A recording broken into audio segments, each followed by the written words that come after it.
Nilabas na ng Davao City Regional Trial Court ang warrant of arrest laban kay Pastor Apollo Kibuloy.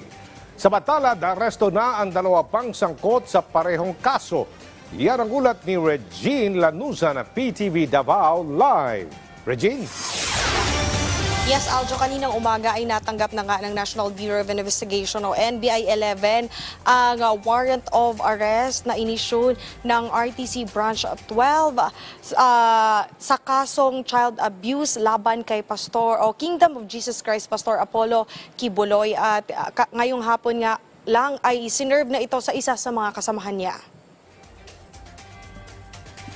Ayon sa NBI-11, pinuntahan nila ang bahay ni Barangay Tamayong Kapitan Crescente Canadak para iserve ang warrant of arrest. Wala namang resistance na naganap at sumama naman kaagad ito. Dinala ito sa NBI-11. Ang nasabing operasyon ay joint operation ng NBI-11, Police Regional Office 11 at Davao City Police Office.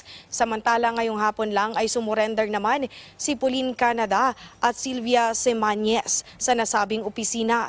Pagkatapos ay dumiretso na sa Hall of Justice upang magbayad ng piyansa. Nasa 80,000 pesos ang binayad ng bawat isa sa kanila at ngayong hapon lang din ay nakapagpiyansa na ang tatlo. Samantala, para naman sa iba pang sangkot sa nasabing kaso, binigyan ng 10 araw ang NBI upang ma-serve ang warrant of arrest.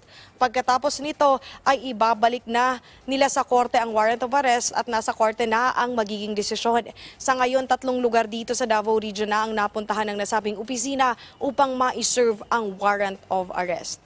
Aljo, sa ngayon umaasa naman ang mga otoridad na kusang susuko si Pastor Kibuloy at iba pang kasamahan nito. Aljo?